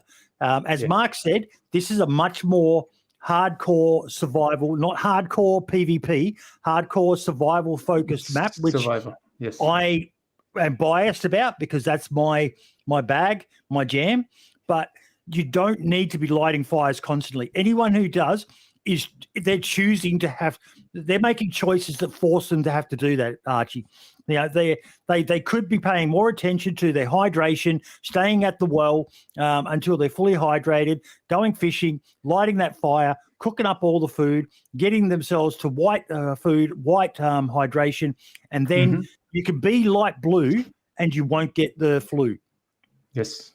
If you don't pay attention to your character, you're going to get sick. And I'm sorry, but that's on you. I get from the creator perspective, and from the people who aren't so into survival. What do you think, Archie? I think you have to fish right away. You have to. You have to. Early game, it's a good mechanic. You have to cut clothes into rags. I wouldn't even worry about making hand wraps because you punch one zombie and they're ruined. Fish, light a fire, put the fire next to you while you're fishing, and you'll warm up. The hand rags are still good though if you do kill an animal, so you don't have to worry about washing your hands. Yeah, but if you catch if you're lucky and you catch a steelhead, you get the caviar, which you can eat raw. But you want to catch 2 fish, whack them up, and start cooking them. If you can get to an oven in a house, you're going to stay warm because you're inside, and the fire is going to warm you up, and you can cook more. I would say right away look for cooking pots. I found them in cars and in outhouses, and I've caught cooking pots are super OP. Yeah, I've caught buku cooking pots fucking fishing. So DayZ logic, you find a cooking pot, it's full of frozen water, can still store items in it. You can store items in that frozen block of ice, and you can also you can cook more stuff in it. And so yeah, I would say that, but I honestly, I think until you get the heat buff, you are going to be playing leapfrog with fireplaces, and it depends on your spawn 100%, because there's some spawns I get that are leaps and bounds more difficult than other spawns. Like that spawn on the pier in that town that means private in Russian, I can't remember the name of it, where that big naval pier is, and the cutters are there, and the dry dock with the caisson and stuff. That one's impossible. There's a lot of industrial loot, and you can probably find some chelating tabs in those tents. I've had a lot of luck killing the nurses and doctor zombies and finding them. But just choose your spawn. Choose one that has a lot of houses and structures, because you're going to be sitting next to a fire a lot. I mean, I was having to run the coast, and every town I hit, light a fire just to thaw my drinks and drink them, and thaw my food and eat them. And then I got lucky searching cars and outhouses and found a pot. So. Yeah. Mark, so what do you think of the comment there from Michael? There's a fine line between survival and tedious. Yeah, and his comment in the wild, to be honest, about it's being carefully balanced. I mean, we're not going to be able to figure out that balance with 2 weeks of just streamers on it, right? You're going to have to wait, get it out to everybody on all platforms, and then go from there, right? When like I was playing yesterday, recording, I done what Archie did, spawned in, I got some fish pretty much straight away, lit a fire. I got a good spawn, right? So I was in a decent town and was able to get some. Before I was leaving the town, I was in pretty much all medium clothing, had a heat buff, had fish. 2 hours and 40 minutes later, I still had that same fish because I was either finding so much canned food and just leaving it defrost. Again, don't run everywhere on this map. You're going to have to probably walk a bit more, right? So it's stuff like that. And there will obviously be balancing passes, right? But they're not going to happen now. You can't do all that in a 2 week period, right? We're going to have to release it out to everybody. Get however many people are going to buy it on console and on PC. Give it a good, I would say, a month. Get feedback, collect data, then you go from there. But I don't think, like you were saying with the clothing and taking care of your character, it isn't like Churner or Solavoni, right? You will have to completely change your playstyle to be able to make everything work. Like you said, I had like the best clothing in the game. Jacket, cargo pants, the best hat, all that stuff. My temperature symbol was light blue, but it wasn't going up nor down. It was just the way it is. My hydration and food was high. Wasn't getting sick. I was doing very, very well. You don't have to make fires all the time. And also the heat packs, they've been severely buffed in 126. Let's pick them up. Don't put them in your backpack. Don't put them in your backpack, but they won't give you heat buff, but they will just keep you warm. And yeah, that's what I noticed. A lot of people are going to spawn into Sakhal and they're going to realize within a few lives that, oh, I actually have to change the way I'm playing here. It is going to take you some time. You'll have to learn where stuff is. You'll have to learn the spawns. And after a while, you'll realize, okay, I can light a fire in this spawn town. I lit 2 fires, maybe 3. I can't remember exactly how many in the video. It wasn't a lot. And I just kept making sure my clothing was being repaired. I kept trying to find better clothing. You know, there's just, you have to think while playing on this map. You really got to snowball. Yeah. Now, I think the console community is going to be a great litmus test for how full on this map is, because look, I see an 80K right there in chat. I play super hardcore on console, so this is going to be a fun challenge. PC, we're aware of how hard you can make a server because there's so many mods out there and so many servers that really do push the boundary of that fine line, as Michael puts it, between keeping the game balanced and that. But that gives me a good segue. That comment, by the way, just the one that just went away. I don't know if you highlight that comment because you wanted to read it out, but he was spot on with that. That's what I was saying when I brought it up earlier. Yeah. That's why I highlight, because I love this podcast platform, because when someone doesn't agree with what I'm saying, I'd like to always make sure that we see that what we're saying is not just taken as gospel here. I love that people disagree with our view on things, because it gives us a chance to discuss it. But Marks, you guys did a console stream last week, because that was one of the criticisms of this playtest, was that there was no console version of it, and a lot of people had concerns about the playability of the game on console. How did that playtest go? And did you play the console version? What do you mean the console version? Did you play DayZ on a console? Me personally, no, but it was on a PS5. That was running up to PS5. He's still the master race, Archie. He's still one of us. Oh yeah, I couldn't. I tried it, so I was before that stream a couple of hours before. I was in the studio trying to set everything up, and I had to log in very quickly just to make sure the server that we were on was working, right? And I was like, holy shit, this is fucking weird, and I'm like figuring out these controls. And to be honest with you, in like 2 minutes, I don't know how they do it. Having to figure it out, it's super impressive how some of these people manage this stuff so quickly. It is incredible that use controller on PC because they don't want to learn mouse and keyboard. And it's insane. Like, it's insane. I don't know. But it steps your game up when you have a mouse with more functions on it than. Oh yeah, definitely. And just to correct myself as well, Scarspeeder said there is actually plenty of cold console servers out there. So the more you know. But yeah, so what was the performance like for the console? So it was Scotty playing because he's actually a console gamer. That's his preferred choice. But we weren't in like any major cities or anything, so I don't know in terms of the big cities. But we were in a couple of towns, and we were near the volcano, so we went up there and stuff. And I was genuinely actually impressed with how the console version played. It didn't seem to drop any frames, and it looked amazing. I was not expecting it to look so good, and it looked really, really good. We had no issues playing it. I think people's reactions to it were fairly decent from what I could tell. We haven't had any bad ones publicly anyway. So, it's good, right? But again, not everybody has a PS5 to play it on, so I don't know what it looks like on a PS4. I haven't seen. But yeah, it was good from our side so far. Wait, On the can stream, the it was older good. generation consoles even run Sakhal? Because I was having frame drops and stuff, and I got Yeah, the City was line framey for rig. me. City was framey for me as well. For me as well. I don't know what that's like on console.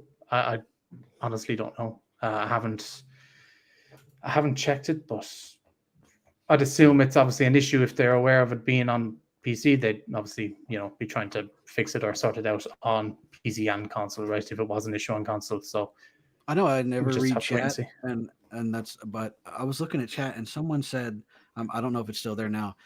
Something I've never thought about before. A lot of people prefer console because their Yes. job all day is on a fucking computer. I never. That was thought of Michael, and Yeah. I highlighted that, I think, because that made so much sense I'm to me. feeling that, man. Now that I'm full-time student online, I'm always on my computer, and I don't even want to sit here and play games. I want to go. I've been playing Red Dead Redemption 2 on my Xbox just because I don't want to be in here anymore.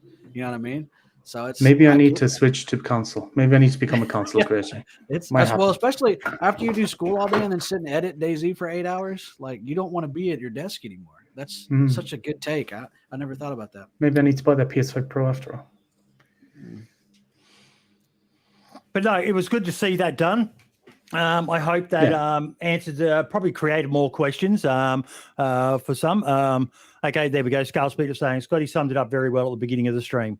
So I don't know what he said at the beginning of the stream. Hopefully, Skull Speeder will type. Oh, Mark, can't remember, to be honest. I'm not sure. I can't remember. You're sacked. You don't know your fucking job. Yeah, I don't know what he said at the start of the stream. Scale Speeder reminds me of a union delegate, but for console. I don't know if you guys have unions in Australia. Yes. Or whatever. He's like a union delegate for the console crowd. He's like, let me tell you something. We deserve to have this. And you cannot satiate this man. I mean, people were clowning on him, and I was like, I'm going to be honest. No one else is standing up for him like this. Scale Speeder's out here like, hold the line. We're going to picket it down. Anyway, I respect the loyalty. Loyalty is such an undervalued attribute these days. I respect it. That's might not have agreed with everything, but I respect the commitment. That's fucking yeah. Apologies if I yelled loud. I have autism. But yeah, no, big respect, because I'm telling you, even me, I was like, man, he just keeps on. Every time I get on X, he's just on it. And then I started thinking, you know what? Fucking good for him, dude. You know, like, it was different. Like he had it wasn't just, baseless, wah, I didn't get in. You know what I mean? He had a point. Both sides had a point, Yeah. Leave it to me to play devil's advocate. But yeah, anyway. What's the final thoughts been on the event, Mark? Good so far. I can't really say for everybody on the team, obviously, so I can only give my personal thoughts, right? But yeah, it was good. Lots of good feedback I saw in the a lot of good feedback in the DayZ Discord. It is, there is a lot of feedback coming in that way, and there is still, and the devs are reading that. I'm updating it on a list so that everybody can see it. So all feedback is being taken into account. So make sure it is happening. But yeah, nothing, nothing broke while in the stream. Like the map didn't suddenly explode, or the game didn't break, or a few little minor asset tweaks maybe need to be done. Some loot balancing needed to be done. That was it. There was nothing major. Yeah, the event itself, I don't know yet. It was good. Again, it's our first one, right? So there's obviously going to be some things or stuff or some little issues, but there was nothing major at all, to be honest. It all went off pretty well. Yeah, I would consider it a success anyway. That's for certain. What was your thoughts on it from your side that isn't in it? Because it's kind of difficult for me to comment on something like this, right? Because I've kind of two perspectives. But from you guys, give me your feedback on the running of the event or on the map. The event. Communication. That's the only thing for me that I've said to a number of people is if there'd been clearer communication at the start, a lot of the drama that happened through the last couple of weeks probably would never have happened. When I say communication as to who's eligible, the confusion around the console players being accepted and not realizing until they were told, that it's a PC key, and they're like, but I don't do PC. Prior preparation planning prevents piss poor performance is a motto that I live by. But other than that, shit happens. It was communicated eventually. We kind of touched on it last week, but I understand when people get upset about being omitted or not included in something, but business got a business. This is a money-making venture. BI doesn't. I saw someone say BI doesn't run on water. BI is a company. But people have got to be paid. Owners got to get rich. That's just the way the world is, folks. So, unfortunately, you're never going to please everyone. Is it worth all the threats and the carry on? Probably not. There's more important things to get upset about, folks. Yeah. So you know what I think, bro? I think you guys are too fucking transparent. I think I've never seen a video game develop. I've never seen a video game development company that was so open and communicative with their audience. And I think you shoot yourselves in the foot because you allow yourselves to be targeted and harassed by, and I'm not saying shut it down, right? But the fact that I can tweet Scotty, or I can say, oh man, it sucks that you did this. And I can say some scathing thing to this guy and he's going to respond, which he finally drew the line in the sand or whatever. I think people are taking it for granted that you guys care so much and are so open, if I can articulate it correctly. And the people that are whining, like I said on Twitter, I learned that when I didn't get the toy I wanted at the store, pitching a fit just meant I didn't get fucking invited next time. And I probably had to deal with grandma at the house later. But, so going on a public forum and whining and complaining that you didn't get invited. Plus, it's a promotional event. How the fuck are modders going to promote this anyway? I'm not being mean. I'm just asking. I'm genuinely curious. So, and then they let them in and the shit. Anyway, I don't want to get into that. I think people need to stop taking the team for granted and how open they are and receptive they are. Yeah, I need to clarify. It's not like communication is an ongoing bad thing with you guys. Look at you, mate. You're on this show right now talking to us. Scotty said he's going to go on Greedy Peasants podcast to talk about the I did see that. Yes. And you guys are so approachable, but in this one instance, a bit of prior preparation planning and a bit of better communication with the application process and so on could have solved a lot of these issues. I'm certain you guys have learned from it. Yes, of course. And I get obviously all feedback and stuff about the event, and obviously we'll do our own internal probably feedback and stuff and all that, and we'll take what we probably should have done differently in this one and hopefully put it into the next one if there is one, and go from there. You know what I mean? You live and learn. Is there going to be a next one? Don't know. Ask Mary. Also, everybody complaining about this map. If Ubisoft would have put this out, they would have reskinned the last game and called this Assassin's Creed Sakhal and made you pay $70 for it. So I mean, let's be honest. You're getting a completely new game, which is basically, if it's not DayZ 2, it's DayZ 1.5. Shut the fuck up, dude. Just pay the $27, buy it. You're gonna have fun. Just be grateful that they're still putting it out. I just the lamentations, the whining and complaining. I hate consumers so much, man. They got a small extremely talented criticize. You can, sure, but if you're not offering any sort of solution, then you're just bitching. And that's what you see. There's no constructive criticism. Sometimes there is, like what Scale was doing, for example, but a lot of times it's just throwing piss in the wind, just whining, and I mean, there's people complaining $27 is too much. Why do I have to pay for this? Dude, watch the streams. Look how crazy, insanely new and exciting and immersive and large this whole thing is. I mean, it's going to completely change base building, survival, all that. Now we got fucking boats, Who thought we were ever going to get that? Anyway. Well, Michael just said something, and it just reminded me of a tweet I saw from the Running Man, ironically. We were talking about him before.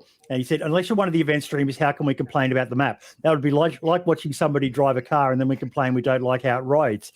The Running Man shared a tweet that he had from someone saying, well, I guess I don't need to buy the map now. I've watched streamers play it for the last 2 weeks, so I know everything about it.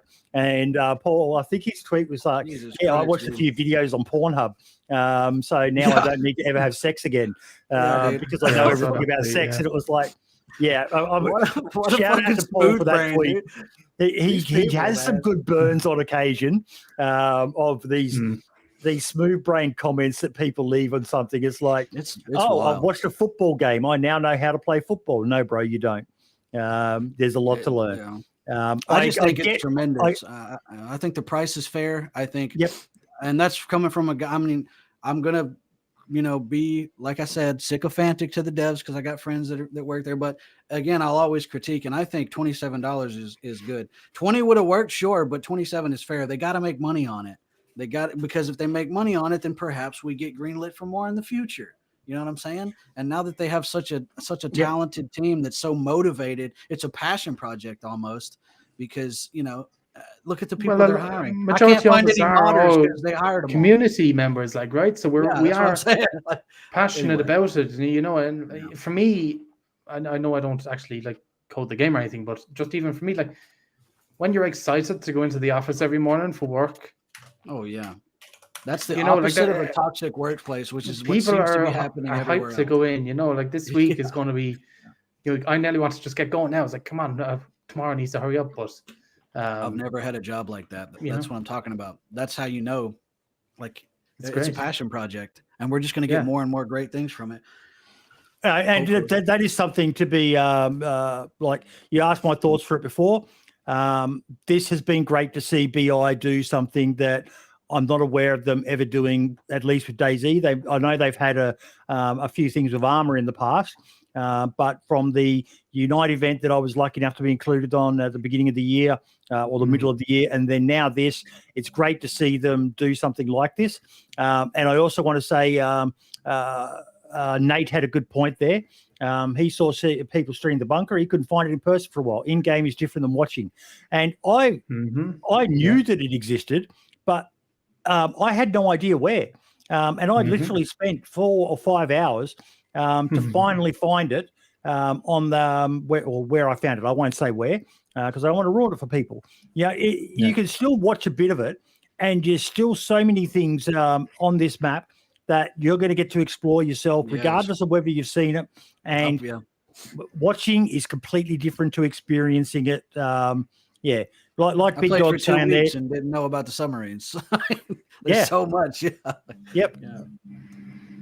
And a lot of people might be bored watching it, but watch it like you've been saying, watching it and playing it, two completely different things, right? Just even playing on without getting into PvP and just having to fight the elements. Oh yeah, time flies by.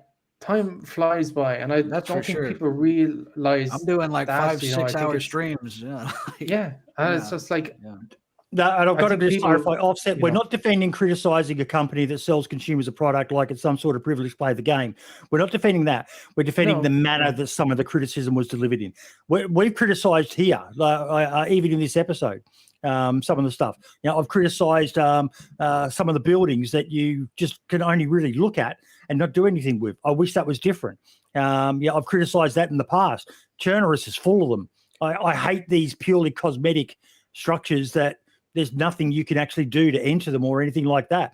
I hate the fact that base building is so basic. But the way some of it got handled, not all of it, just some of it, was way well and truly above what is something that's meant to bring you joy. And if it doesn't bring you joy, time to move along and find something that does bring you joy is my advice to everyone. If you have criticism, that's actual criticism and not just fix your game or shit game or give it to us. We like hearing criticism. Sometimes it could be really good criticism. Remember, like, by the way, when we were at the event and we saw we were in that military barracks. No, go back. Where should they put their criticisms? On Twitter. No. Say the word. I can't. I'm not allowed. On the feedback tracker. On the feedback tracker. The game on the feedback tracker, unless it's an actual bug. I feel like it would just. I think you can give. Well, it is a feedback tracker, so you should be able to give feedback. I'd hope. I'm just checking because I'm sure someone's curious. Yeah, probably. But fuck it. Criticism. When we were at the event, remember, and we had we just came out of the briefing. I remember in that barracks where they showed us the gameplay and stuff like that. And you guys looked hot, like sweaty hot. Were you guys good? It was warm. It was like, well, yeah. What happened in the bunker stays in the bunker, Archie. Yeah, that's true. Imagine if us three would have been there. Oh yeah, would have been safe. Wouldn't have alive. Wouldn't have come out alive. But remember when they were there, they were like, be honest. If it's good criticism or bad criticism, be honest, right? Tell us what you genuinely think about it. You know, and that's you and I were pretty much in agreement at the time that, like what Offset said above, that where is it there? For PC, yes, you know, and as I said, there's some mechanics now in the core game which are going to increase what modders can and can't do. But I wasn't blown away. I was excited, you know, and maybe a little of that was hype at being at the event. But he's actually very correct with what he says here. There's very little, if anything, this map and update offers the PC community. Most of it already exists in some way, shape, or form. That's reductive. That's incredibly reductive. But for console, this is massive. What do you mean by reductive, Archie? I mean, he's basically saying that we already had this with mods. We already had this with the mosque, right? What if people don't play community? What if people prefer vanilla? 85% of the people that play this game are casuals. I'm not talking about the spooked Steam charts that say everybody's on the fucking community server with 175 people on it. You know, I'm talking about the core community that are casuals that play this game for an hour, 2-3 hours, Friday and Saturday. They're playing on vanilla or official servers. You know what I mean? So they're not playing on Namalsk and going and making the suits and all that. So I don't know. That just seems reductive, and that just seems for me that undermines all the work that they did to put this out. Yeah, it's great. Again, you know, it's obviously some people will hate it and some people like it. I'm hoping, and I think majority of people will like it. You know, again, we'll find out in 2 days' time, right? But I mean, granted, I'll play devil's advocate here. I do feel like a lot of the worst hot fixes to the game are because of the console community complaining, right? So like moving your character when you relog, the countdown timers between switching servers and all that. A lot of the stuff that's been changed is because the console players were complaining about it. But that's just, you got to take it, you know, take the good with the bad. That's how it is. It's not my game. I just play it. So yeah, because it's the way it is, right? Yeah. They're a business. They got to make money, and we've talked about it before. Someone just said there, the game has been destroyed since the console port. For many of us, even if we can't put our fingers on a lot of it exactly, but I think it's been more arcade and easy mode, but I wouldn't say destroyed. Yeah, that might be a bit of a. I mean, there's things I don't like the new temperature notification where blistering, scalding, whatever. I like the temperatures better because I know everything. Water boils at 200 degrees Fahrenheit or whatever. So that for me, I had to learn something new. And it's actually speaking of that temperature stuff, it's messed up a few people so far that when the food starts to cook and it turns from orange to red. Yeah, people do be not looking at the meat, and they do be looking at the temperature. They'll take it out when it turns red, and you're like, "Wait, it's confusing." It's just another layer. That's even caught me out once or twice. I'm like, "Wait," but that's them trying to fix one thing, and they break two things: one step forward, two steps back. I know it comes from a genuinely good place. Shut up! Let me be dramatic, Archie.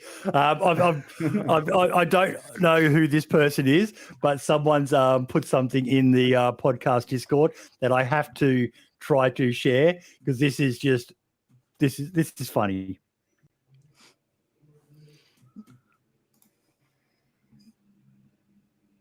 What's it say? So the person is Clamax, making Armor Reforger, my own voice and opinions. And I'm thinking about improving our feedback process, and it's a burning fire pit. Yeah. I mean, Marks, I think someone just might have beaten you with the feedback tracker is for nerds. Yeah. But I got to give it. Some of them have got a great sense of humor. I love that sort of shit. I love it. That's a Reforger dev, Dorkwing saying, but yeah, that's awesome. But yeah, look, we're at the time now. It's getting late for Marks. He needs his beauty sleep. I'm excited. Like it's great to have seen so much effort go into this. there'll always be drama in any community of the size of ours. People won't always see eye to eye on stuff, but at the end of the day, folks, just keep telling yourself that if it doesn't make you happy, go find something that does make you happy. But like someone wrote there before, let's see if I can find it so I can highlight it. I should be close to it now. There we go. It was Justin Old Guy. I'm just so glad that DayZ is flourishing because I consider it is the best PC game ever made, but time and circumstances have stolen my ability to play at a level I desire, so I need to move along. He's bang on the money with the first part of that the game is still flourishing for a game that's so old. It's still getting developed. It's still Jacob said that was the Armor Reforger project lead. So what a sense of humor. What a fucking Chad doing that. But God, imagine the fallout if the DayZ team did that. Oh my God, Marks, I dare you, double dare you. Do it and then just block all the crybabies. I said, imagine the fallout if the DayZ team posted the same kind of video. That's what he was saying, Woody. That's what I'm saying about the people complaining and it only being $27. This game's 10 years old. If it were Ubisoft or EA, they would just reskin it and charge you $70 or $100 for the Ultimate Pass. And they do it every year. There's areas, Rage, you are right. Some cool shit, not all of it, but some cool shit is kind of gone and it didn't go quite as hardcore, but this patch has become more hardcore. There were things that were promised that weren't delivered, but it's still being worked Rage on. Just trying to make me mad, bro. He's rage baiting. It's rage baiting. It's still being worked on. They've got more people than ever. DayZ 2 will be a thing. I am 100% convinced of that. And that is based purely on my own guesstimations from nothing that anyone has ever told me. No one has ever slipped up and confirmed it to me. I just base this on why wouldn't you? Why wouldn't you? It's a cash cow. And for any company, for a game, it is a logical step to make a second version that is more improved, that is focused around being able to get the most out of the next gen consoles.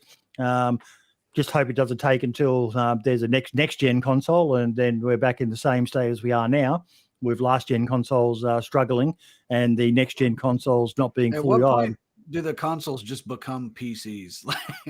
Yeah. Right. I mean, honestly, it's cheaper now to buy a pre-built PC that's going to run better than a PlayStation 7 or whatever the fuck they're at. But sadly, we don't have any events from iRoadie's DayZ Independent calendar this week, folks. We have an event, the biggest event of the year. Buddy. You have to fill me in. Something about the 15th. I don't know. Roth, this is your time to shine. Post it in chat, mate. Post it in chat, Roth. Biggest event of the year. And he goes, we've no events this week.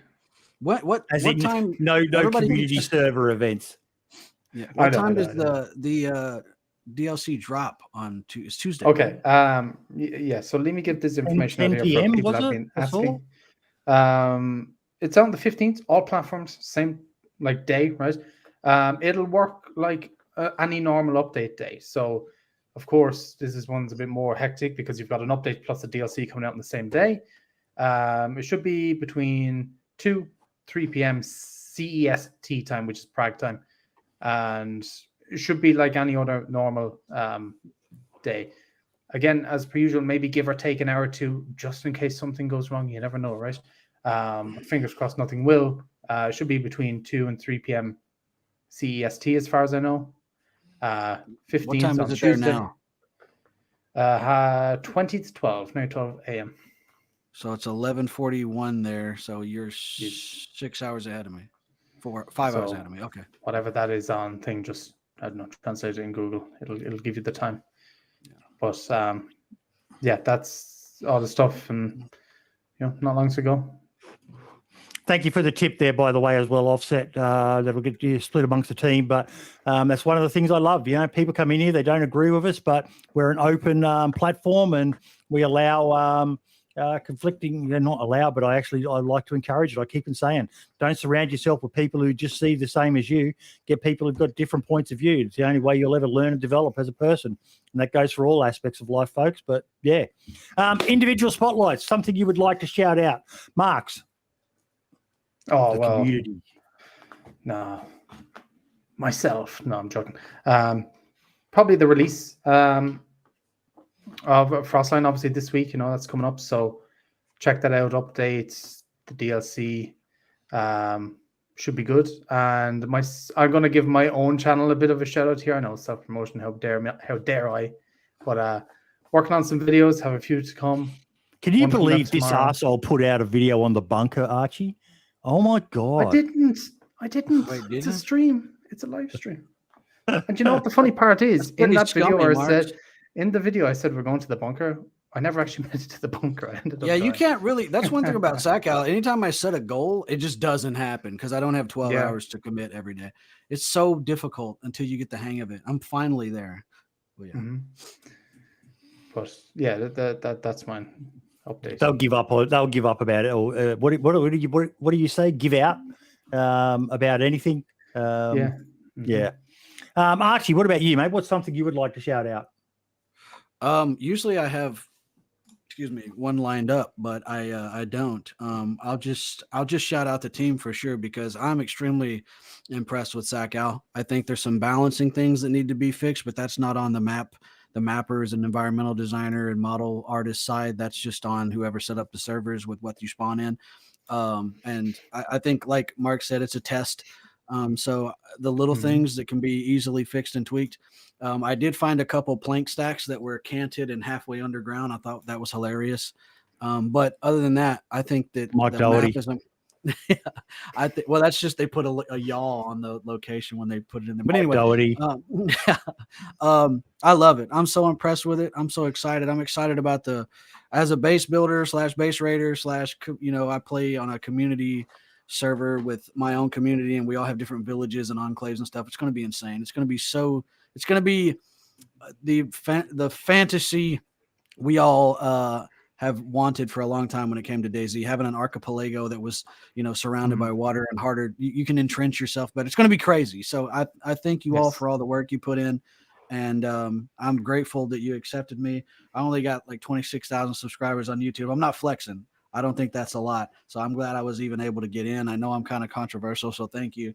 And my community has absolutely loved it. And, in return, I'll put out as many guides as I can to make it easier for the new guys so they won't refund it. But that's good. Yeah, and be sure I'm blown away. I'm blown away. Be sure to leave us know details of your server because I'd actually like to play it. I have some video ideas so that. Yeah, absolutely. And I got to say it again. It's insane. Just watching it, you can't really immerse yourself in the experience. And I'm still finding stuff that I didn't know was there. And it's even just the environments of the new houses. They feel so lived in. Some of them are kind of vampiric even. It's crazy. You really feel like you just happened upon some sort of, mid-century fishing village that's just struggling along. You know what I mean? It's great. It really is. It's what we all wanted. What a lot of longtime DayZ players have wanted is this, and you can tell that it's been a passion project for the developers because it's almost perfect in my opinion. I will say make more boat spawn because getting to those islands is hard, and if everybody has, I actually have to try and find a boat as well. So with the boats, they're different to standard like road vehicles. The despawn timer on them is about an hour and a half. Yeah, so, I screwed myself and logged down on an island, and my boat wasn't there when I came back. Yeah. I did see it said in chat there as well. The some of the ice does make it difficult to get the boats out and that. But I like that. I think that's by design, though, isn't it, to slow you down and make you an easier target? It is hard navigating those crevices, man. I was showing that for sure, and they're so loud, but it's realistic. That's true. 100%. Ladies and gentlemen, thank you all so much. With that beard, I just want to put a red pointed hat on Archie, put him on a Speedo in front of my beach house as a garden gnome. I love that, Michael. I love that. I don't get the garden gnome thing. Because your wife fetishize garden gnomes or something? I don't get it. No, he's making fun of your height. Is it my height? Yeah. I'm 5'3", dude. I'm tall. And, all the best, everyone. We will see you same time, same channel as always next week. I'm going to be trying to get Funk Pedal on next week, ladies and gentlemen. She is a mod or admin for the DayZ Down Under community. So you may have heard me talk about them from time to time in the You past. love those servers. You love I don't those believe a servers. female DayZ player is an admin of a server. I don't believe it. All the best, everyone, and we will see you same time, same channel as always next week for the #1 live streamed DayZ podcast. That's Ciao right. for now. Hell hydration. See you later. Bye bye.